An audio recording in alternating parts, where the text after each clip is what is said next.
Dear student, in the last lecture we have seen what is meant by matter, what is an atom, what is the smallest unit of the matter. विद्यार्थी मित्रांनो, मागच्या तासाला आपण द्रव्य म्हणजे काय, अणु म्हणजे काय किंवा असणारं जे काही द्रव्य जे आहे तर त्या द्रव्याचं लहानात लहान अशा प्रकारचं असणारं जे काही एकक जे आहे तर ते एकक आपण त्या ठिकाणी पाहिले. त्याच्यानंतर टाईप ऑफ सबस्टन्सेस आपण त्या ठिकाणी पाहिले. त्याच्यानंतर आपण असणारं जे काही डाल्टन्स ॲटॉमिक थिअरी, डाल्टनचा असणारा जो काही अणुसिद्धांत, त्याच्यानंतरचं थॉम्सनचं असणारं जे काही प्लम पुडिंगचं असणारं जे काही मॉडेल जे आहे तर ते मॉडेल आपण त्या ठिकाणी पाहिले. याच्यानंतर पुढे आपल्याला पाहायचे तर त्या ठिकाणी Rutherford's nuclear model of the atom, जे रुदरफोर्डचं असणारं जे काही अणुप्ररूप 1911चं त्या ठिकाणी आपल्याला पाहिजे. पहा की रुदरफोर्ड स्टडीड, पहा काय सांगितलेलं आहे की Rutherford studied inside of atom by his celebrated scattering experiment and put for the nuclear model of the atom in the year 1911. म्हणजे रुदरफोर्ड जो आहे तर त्या रुदरफोर्डनं 1971 मधलं काय सांगितलेलं आहे की रुदरफोर्ड जो आहे तर त्या अर्नेस्ट रुदरफोर्ड आहे तर यांनी त्यांचा सुप्रसिद्ध अशा प्रकारचा विकिरणाचा असणारा जो काही प्रयोग जो आहे तर तो प्रयोग अणूच्या अंतरंगाचा वेध त्या ठिकाणी घेतला आणि सन 1911 मध्ये अणूचं केंद्रकीय अशा प्रकारचं असणारं जे काही प्रारूप जे आहे तर ते प्रारूप काय केलेले तर त्यांनी त्या ठिकाणी मांडलेले. पाहता की Rutherford took a very thin gold foil thickness 10⁻⁴ mm and bombarded it with a positively charged alpha particle emitted by the radioactive elements. त्यात काय सांगितलेलं आहे की सर्वसाधारणपणे आपल्या असं लक्षात येताना दिसतंय की रुदरफोर्ड यांनी सोन्याचा अतिशय पातळ पत्रा की ज्याची जाडी किती सांगितली आपल्याला 10⁻⁴ मिलीमीटर घेऊन त्याच्यावर किरणोत्सारी असणाऱ्या जे काही मूलद्रव्यातून उत्सर्जित होणारा जो काही धनप्रभार जो आहे की धनप्रभारित अल्फा कण जे आहे तर त्या अल्फा कणांचा मारा जो आहे तर तो मारा त्याच्यावर त्या ठिकाणी केला. अल्फा कणांचा असणारा जो काही मारा जो आहे तर तो मारा त्या ठिकाणी केला. हे आपल्याला त्या ठिकाणी पुढे दिलेली जे काही आकृती जी आहे 5.4 रुदरफोर्ड स्कॅटरिंग एक्सपेरिमेंट याच्यामध्ये त्या ठिकाणी दिले. आता ही जे काही डायग्रॅम जे आहे तर त्या डायग्रॅममध्ये पहा काय काय दिलेले की अल्फा पार्टिकल इमिटर म्हणजे अल्फा कण उत्सर्जित करणारं त्या ठिकाणी इमिटर दिलेले, उत्सर्जक त्याला त्या ठिकाणी म्हटलेले. या ठिकाणी एक स्लिट त्या ठिकाणी दाखवलेली, स्लिट म्हणजे त्या ठिकाणी चीर त्या ठिकाणी. त्याच्यानंतर या ठिकाणी पिवळा दिसणारा त्या ठिकाणी गोल्डन फॉईल म्हणजे सोन्याचा पात्रा आहे आणि या ठिकाणी आपल्याला निळ्या रंगामध्ये दिसणारा जो काही फ्लोरोसंट स्क्रीन त्याला त्या ठिकाणी आपण प्रतिदीप्तिमान अशा प्रकारचा पडदा जो आहे तर तो पडदा आपल्याला त्या ठिकाणी आकृती जी आहे तर त्या आकृतीमध्ये त्या ठिकाणी दिसतोय. पहा आता काय काय सांगितलेले. याच्यानंतर पुढे जी या ठिकाणी आपल्या लक्षात येत नसते की रुदरफोर्ड यांनी सोन्याचा अतिशय पातळ पात्रा घेऊन त्याच्यावर किरणोत्सारी असणारे जे काही मूलद्रव्य जे आहे तर त्या मूलद्रव्यातून उत्सर्जित होणाऱ्या धनप्रभारित अल्फा कणांचा असणारा जो काही मारा जो आहे तर तो मारा त्या ठिकाणी केला. आणि मारा केल्यानंतर पहा काय सांगितले he observed the path of the alpha particle by means of the fluorescent screen around the gold foil. आणि असा मारा केल्यानंतर म्हणजे सोन्याच्या पत्र्याभोवती लावलेले जे काही दीप्तिमान असा जो काही पडदा त्या ठिकाणी लावून त्यांनी त्याच्यावर अल्फा कणांचा असणारा जो काही कणांचा असणारा जो काही मार्ग जो आहे तर त्या मार्गाचा त्या ठिकाणी वेध जो आहे तर तो वेध त्या ठिकाणी घेतलेला त्या ठिकाणी आहे. It was expected that alpha particle would get reflected from the gold foil if positively charge mass evenly distributed inside the atom. जर अणूमध्ये धनप्रभारित असणारे जे काही वस्तुमान जे आहे तर त्या वस्तुमानाचं वितरण सर्वत्र जर त्या ठिकाणी युनिफॉर्म असेल म्हणजे एक समान त्या ठिकाणी असेल तर धनप्रभारित अल्फा कणांचं पत्र्यावरून काय होईल परावर्तन होईल अशा प्रकारची त्या ठिकाणी अपेक्षा होती. Unexpectedly the most of the alpha particle went straight through the foil a small number of alpha particles get deflected from the original path through a small angle, a still smaller number of alpha particles get deflected through a large angle, and surprisingly, one alpha particle out of 20,000 bounced back in the direction opposite to the original path. आता काय सांगितले की सर्वसाधारणपणे याच्यामध्ये काय आपल्याला त्या ठिकाणी सांगितले, त्याचा त्या ठिकाणी आपल्याला विचार जो आहे तो विचार त्या ठिकाणी करायचा आहे की त्याच्या असं त्या ठिकाणी लक्षात आलं. काय लक्षात आलं पहा की अनपेक्षितपणे अनएक्सपेक्टेडली म्हणजे अनपेक्षितपणे बहुसंख्य असणारे जे काय अल्फा कण जे आहेत तर त्या अल्फा कणांचं पत्र्यामधून काय केले तर त्या ठिकाणी आरपार त्या ठिकाणी सरळ गेले. बरोबर. त्याच्यानंतर small number of alpha particles gets deflected from the original path through the small angle. काही थोडे असणारे जे काय अल्फा कण जे आहेत तर त्या अल्फा कणांचं मूळ मार्गापासून लहान कोणामध्ये त्या ठिकाणी काय झालेले डिफ्लेक्शन झालेले विचलन त्या ठिकाणी झालेले. त्याच्यानंतर still smaller number of alpha particle gets through the large angle and surprisingly one alpha particle out of 20,000 bounced back in the direction opposite to the original path. काही थोड्या असणारे जे काय अल्फा कणांचं मूळ मार्गापासून लहान कोणामधून विचलन झालं तर आणखी थोड्या असणारे जे काय अल्फा कण जे आहेत तर त्या अल्फा कणांचं मोठ्या कणामधून त्या ठिकाणी विचलन झालं आणि आश्चर्य म्हणजे 20,000 पैकी एक अल्फा कण काय झालेलं आहे मूळ मार्गाच्या उलट दिशेने त्या ठिकाणी आपल्याला काय झालेलं आहे उसळलेला त्या ठिकाणी. म्हणजे काही असणारे जे काय अल्फा कण जे आहेत तर त्या अशा पद्धतीने रिटर्न त्या ठिकाणी झालेले मागे त्या ठिकाणी आलेले, काही त्या ठिकाणी आरपार त्या ठिकाणी गेलेले, तर काही असणारे जे काय अल्फा कण जे आहेत तर त्या अल्फा कणांचं काही कोणामधून असणारे जे काही विचलन जे आहे तर ते विचलन त्या ठिकाणी आपल्याला दाखवलेले, तर ते आपल्याला रेड कलरमध्ये त्या आकृतीमध्ये त्या ठिकाणी दिसून येतात. येते याच्यानंतर पुढे तो आता हा जो काही रुदरफोर्ड स्कॅटरिंग एक्सपेरिमेंटचे असणारे ते काही डायग्रॅम जे आहेत तर ते डायग्रॅम तुम्ही नोटबुक जे आहे तर त्या नोटबुकमध्ये त्या ठिकाणी काढून ठेवा. आता the large number of alpha particle that went the straight through the foil indicate that there was no obstacle in their path.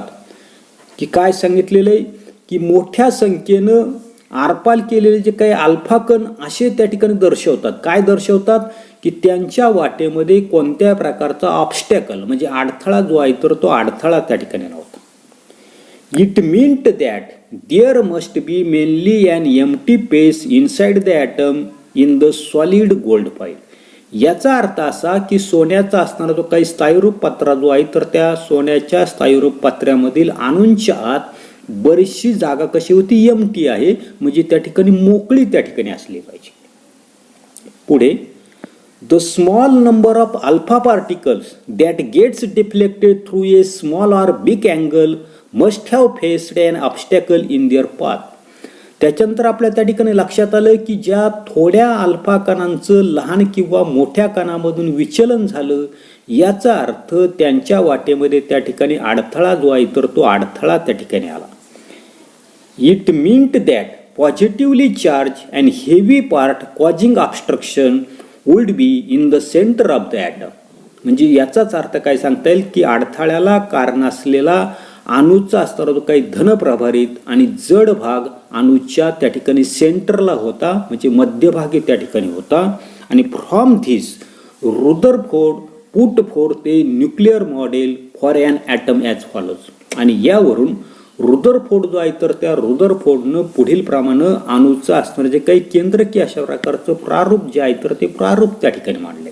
आता ते आपल्याला डायग्रॅममध्ये दाखवलेलं आहे की रुदरफोर्ड्स न्यूक्लिअर ॲटॉमिक मॉडेल त्या ठिकाणी दाखवलेलं आहे.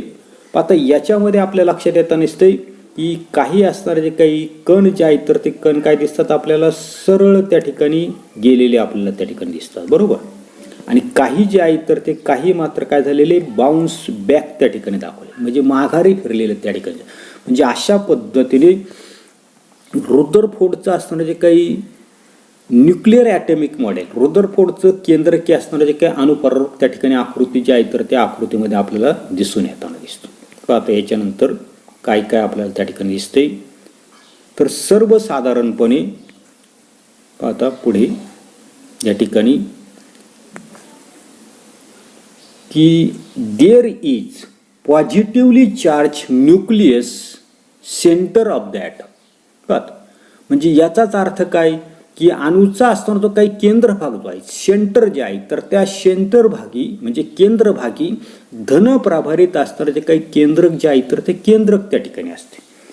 सेकंड आता सेकंडमध्ये काय सांगितलेले थोडंसं मी त्या ठिकाणी झूम इन त्या ठिकाणी आकृती करतो मग आपल्या त्या ठिकाणी लक्षात येईल. आता दुसरं काय दाखवलेलं आहे की almost the entire mass of the atom is concentrated in the nucleus. केंद्रक जे आहे तर त्या केंद्रकामध्ये अणूचं जवळजवळ सर्वच्या सर्व असणारं जे काही वस्तुमान जे आहे तर ते वस्तुमान काय केलेलं असतं एकवटलेलं त्या ठिकाणी असतं. आणि थर्ड आपल्याला त्या ठिकाणी सांगितले negatively charge particle called electrons revolve around the nucleus. की केंद्रकाभोवती इलेक्ट्रॉन नावाचं असणारं जे काही ऋण प्रभारित असणारे जे काही कण जे आहेत तर ते कण त्या ठिकाणी परिभ्रमण त्या ठिकाणी करताना असतात रिव्हॉल्व त्या ठिकाणी करताना असतात. चौथं the total negative charge on all the electron is equal to the positive charge on the nucleus. हे लक्षात ठेवायचे की सर्व इलेक्ट्रॉनवरील असणारा जो काही एकत्रित ऋण प्रभार हा केंद्रकावरील असणारा जेवढा म्हणजे केंद्रकावरील असणारा जो काही धनप्रभार जो आहे तर त्या धनप्रभारा एवढं त्या ठिकाणी असतो. आणि म्हणून आपल्याला त्या ठिकाणी पुढे सांगितले की as the opposite charge are balance the atom is electrically neutral. काय सांगितलेले की सर्व इलेक्ट्रॉनवरील एकत्रित ऋण प्रभार हा केंद्रकावरील धनप्रभारा एवढा असल्यानं विजाती असणारे जे काही प्रभार जे आहे तर त्यांचं बॅलन्सिंग होताना दिसतं म्हणजे संतुलित त्या ठिकाणी होताना संतुलन होऊन अणू जो आहे तर तो अणू काय सांगितलं विद्युतदृष्ट्या त्या ठिकाणी उदासीन म्हणजे इलेक्ट्रिकली न्यूट्रल त्या ठिकाणी असतं. आणि पाचवं आपल्याला सांगितलंय की there is an empty space between the revolving electron and the atomic nucleus. परिभ्रमण करणारे जे काही इलेक्ट्रॉन आणि अणुकेंद्रक याच्या दरम्यान असणारी जी काही पोकळी जी आहे तर ती पोकळी त्या ठिकाणी असते. येते त्याच्यानंतर पहा यूज युअर ब्रेन पॉवर अशा प्रकारचा प्रश्न जो आहे तर तो प्रश्न आपल्याला त्या ठिकाणी दिलेला आहे. 5 प्रश्न त्याच्यामध्ये आहेत. आता पहिला असणारा जो काही प्रश्न जो आहे तर त्या पहिल्या प्रश्नाचा आपल्याला त्या ठिकाणी विचार करायचा आहे की which discovery did point out that an atom has an internal structure. अणूला अंतर्गत अशा प्रकारची संरचना असते ही कोणत्या शोधामुळे त्या ठिकाणी लक्षात आलं. आता काय सांगता येईल the discovery of the radio pointed out that atom has an internal structure. अणूला अंतर्गत अशा प्रकारची रचना असते हे आपल्याला त्या ठिकाणी असणारा जो काही रेडिओ ॲक्टिव्हिटी किरणोत्सारितेचा असणारा जो काही शोध जो आहे तर त्या शोधामुळे त्या ठिकाणी लागली. दुसरा क्वेश्चन आपल्याला त्या ठिकाणी आहे की what is difference between the solid atom in the Dalton's atomic theory and Thomson's atomic model. डाल्टनच्या अणुसिद्धांतातील असणारा जो काही भरीव अणू आणि थॉम्सनचा असणारा जे काही प्रारूप आपण त्या ठिकाणी पाहिलेलं तर त्याच्यामधला असणारा जो काही भरीव अणू यांच्यामध्ये काय फरक आहे काय सांगता येईल. The solid atom in the Dalton's atomic theory is a single particle. It does not have any structure and also does not have any constitute. डाल्टनचा असणारा जो काही भरीव अशा प्रकारचा असणारा जो काही अणूचा असणारा जो काही सिद्धांत जो आहे तर त्या सिद्धांतामध्ये एक सिंगल अशा प्रकारचा कण त्या ठिकाणी असतो. त्याला कोणत्या प्रकारचं रचना त्या ठिकाणी नाही. त्याचबरोबर त्याचे कोणतेही त्या ठिकाणी घटक नाही. In Thomson's model atom is made up of positive and negative charge. तर याच्या उलट थॉम्सनचं पाहिलेलं आपण जे काही मॉडेल जे आहे तर त्या मॉडेलमध्ये आपल्याला धन आणि ऋण प्रभारित अशा प्रकारचे कण त्या ठिकाणी असतात. Thus it is not a single particle. आणि म्हणून थॉम्सनच्या असणाऱ्या काही मॉडेलमध्ये आपल्याला सिंगल पार्टिकल त्या ठिकाणी आढळून येत नाही. It has constituents and has internal structure. थॉम्सनच्या मॉडेलमध्ये आपल्याला त्या ठिकाणी असणारे घटक आणि त्याची आंतरिक अशा प्रकारची रचना जी आहे तर ती रचना आपल्याला त्या ठिकाणी आढळून येताना दिसते. तिसरा क्वेश्चन आपल्याला सांगितलेला आहे की explain the difference between the distribution of positive charge in Thomson's atomic model and Rutherford's atomic model. म्हणजे थॉम्सनचं असणारे जे काय अणुप्रारूप जे आहे तर त्या अणुप्रारूपातील धनप्रभारांचं वितरण आणि रुदरफोर्डच्या अणुप्रभारातील धनप्रभारांचं वितरण याच्यामधला फरक त्या ठिकाणी आपल्याला स्पष्ट करायला सांगितलं. आता काय सांगता येईल की according to the Thomson's atomic model the atom is a homogeneous spheres of the positive charge. थॉम्सनचं असणारं जे काही ॲटॉमिक अणू असणारे जे काही प्रारूप जे आहे तर त्या प्रारूपानुसार अणू जो आहे तर तो अणू कसा असतो तर त्या ठिकाणी homogeneous pairs of the positive charge म्हणजे त्याच्यामध्ये एक जिन्सी अशा प्रकारचे धनप्रभार त्या ठिकाणी असतात. तर याच्या उलट according to the Rutherford's atomic model the positive charge is concentrated in the nucleus. तर असणारं जे काही रुदरफोर्डचं असणारं जे काही अणुप्रारूप जे आहे तर त्या अणुप्रारूपानुसार केंद्रकामध्ये त्या ठिकाणी धनप्रभार जो आहे तर तो धनप्रभार त्या ठिकाणी एकवटलेला असतो. चौथा प्रश्न आपल्याला दिलेला आहे पहा की what is the point difference between the place of the electron in the atomic model of the Thomson's and Rutherford. Thomson आणि रुदरफोर्ड यांच्या अणुप्रारूपामध्ये इलेक्ट्रॉनच्या स्थितीबद्दल काय वेगळेपणा त्या ठिकाणी आहे. आता काय सांगता येईल की according to the Thomson's atomic model the negatively charged electrons embedded in the gel of the positive charge and they are the stationary. थॉम्सनचं असणारं जे काही ॲटॉमिक मॉडेल जे आहे तर त्या ॲटॉमिक मॉडेलनुसार ऋण प्रभारित असणारे जे काही इलेक्ट्रॉन जे आहे तर ते इलेक्ट्रॉन काय असतात तर त्या ठिकाणी जेलमध्ये त्या ठिकाणी एम्बिडेड असतात, एकवटलेले त्या ठिकाणी असतात आणि ते कसे असे स्टेशनरी म्हणजे स्थिर त्या ठिकाणी असतात. तर according to the Rutherford's atomic model negatively charge electrons revolve around the nucleus. तर त्या ठिकाणी रुदरफोर्डचं असणारं जे काही अणूचं प्रारूप जे आहे तर त्या अणूच्या प्रारूपानुसार धनप्रभारित असणारे जे काही इलेक्ट्रॉन जे आहे तर ते इलेक्ट्रॉन काय होताना दिसतात तर त्या ठिकाणी असणारे जे काही केंद्रक जे आहे तर त्या केंद्रकाच्या सभोवताली काय होताना दिसतात आपल्याला त्या ठिकाणी रिव्हॉल्व होताना दिसतात म्हणजे फिरताना त्या ठिकाणी दिसतात. आणि पाचवा प्रश्न पहा काय आहे त्या ठिकाणी की what is the thing which is present in the Rutherford's atomic model and not present in the Dalton's and the Thomson's atomic model. पाहता की डाल्टन आणि थॉम्सनच्या अणुप्रारूपामध्ये नसलेली कोणती गोष्ट रुदरफोर्डच्या अणुप्रारूपामध्ये त्या ठिकाणी दिलेली त्या ठिकाणी. पाहता काय सांगता येईल की according to the atomic Thomson's atomic model the negatively charge electrons are त्या ठिकाणी आपण पाहिलेलं पहा मगाशी सांगताना माझी जरा चूक झाली. तर सर्वसाधारणपणे थॉम्सनचं असणारं जे काही थॉम्सन आणि रुदरफोर्ड यांचं असणारं जे काही अणुप्रारूप जे आहे तर त्यांच्या इलेक्ट्रॉनच्या स्थितीबद्दल काय वेगळेपणा आहेत तर त्याच्या बाबतीमध्ये आपल्याला त्या ठिकाणी सांगता येईल पहा. तर ते आपण त्याच्यामध्ये सांगितलेले. आणि पाचवं असणारं जे काही थॉम्सन्स आणि डाल्टन यांच्या अणुप्रारूपामध्ये नसलेली कोणती गोष्ट रुदरफोर्डच्या अणुप्रारूपामध्ये आहे तर आपल्या त्या ठिकाणी लक्षात येताना दिसते की सर्वसाधारणपणे डाल्टनचं असणारं जे काही अणु मॉडेल पहा काय काय म्हटलेले की पाचवा प्रश्न आहे की what is the thing which is present in Rutherford's atomic model and not present in the Dalton's and Thomson's atomic model. आता काय काय सांगता की सर्वसाधारणपणे आपल्याला सांगता येईल की डाल्टनचं असणारं जे काही ॲटॉमिक मॉडेल जे आहे तर त्या ॲटॉमिक मॉडेलच्या बाबतीमध्ये आपल्याला सांगता येईल की डाल्टन्स ॲटॉमिक थिअरी आपल्याला त्या ठिकाणी स्ट्रक्चरबद्दल त्या ठिकाणी काही त्या ठिकाणी सांगत नाही. त्याच्यानंतर डाल्टनचे असणारे जे काही ॲटॉमिक थिअरी जे आहे तर त्याच्याबद्दल असणारे जे काही इलेक्ट्रॉन जे आहे तर त्या इलेक्ट्रॉनबद्दल काही त्या ठिकाणी माहिती सांगितली नाही. तर याच्या उलट असणारे जे काही रुदरफोर्डचं असणारे जे काही ॲटॉमिक मॉडेल जे आहे तर त्याच्याबद्दल आपल्याला अणूचं असणारं जे काही स्ट्रक्चर जे आहे तर त्या स्ट्रक्चरबद्दल त्या ठिकाणी माहिती सांगितली. म्हणजे इलेक्ट्रॉन जे आहे तर ते इलेक्ट्रॉन काय होताना दिसतात न्यूक्लियस होत त्या ठिकाणी फिरताना दिसतात. त्याच्यानंतर थॉम्सन्स ॲटॉमिक मॉडेल आणि रुदरफोर्डचं ॲटॉमिक मॉडेलचा जर विचार केला तर थॉम्सनच्या ॲटॉमिक मॉडेलमध्ये इलेक्ट्रॉन जे आहे तर ते इलेक्ट्रॉन काय होताना दिसतात तर त्या ठिकाणी आपल्या लक्षात येताना दिसतं की पॉझिटिव्ह चार्जचा असणारा जो काही जेल जो आहे तर त्याच्यामध्ये एम्बिडेड त्या ठिकाणी असतात. त्याचबरोबर इलेक्ट्रॉन जे आहे तर ते इलेक्ट्रॉन त्या ठिकाणी थॉम्सनच्या ॲटॉमिक मॉडेलप्रमाणे त्या ठिकाणी स्टेशनरी आहे स्थिर आहेत म्हणजे त्या ठिकाणी कोणत्याही प्रकारचा न्यूक्लियसचा असणारी जी काही संकल्पना जी आहे तर ती संकल्पना थॉम्सन्स ॲटॉमिक मॉडेलमध्ये आपल्याला आढळून येत नाही. तर याच्या उलट रुदरफोर्डचं असणारं जे काही ॲटॉमिक मॉडेल जे आहे तर त्याच्यामध्ये इलेक्ट्रॉन जे आहे तर ते इलेक्ट्रॉन त्या ठिकाणी स्टेशनरी नसतात तर ते इलेक्ट्रॉन जे आहे तर ते इलेक्ट्रॉन काय होताना असतात, न्यूक्लियस भोवती त्या ठिकाणी आपल्याला फिरून येताना दिसतात.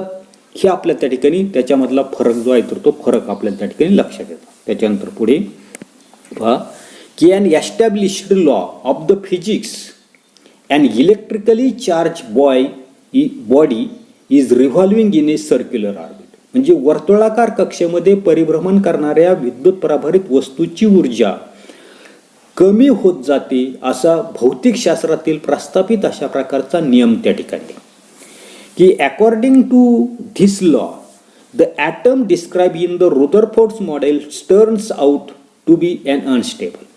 म्हणजेच याचा अर्थ काय की नियमानुसार रुदरफोर्डनं मांडलेले जे काही प्रारूप जे आहे तर ते प्रारूप कसं, प्रारूपातील अणू जे आहे तर ते अनस्टेबल आहेत, म्हणजे अस्थायी त्या ठिकाणी ठरताना दिसतो. In reality however all atom except radioactive atom are stable.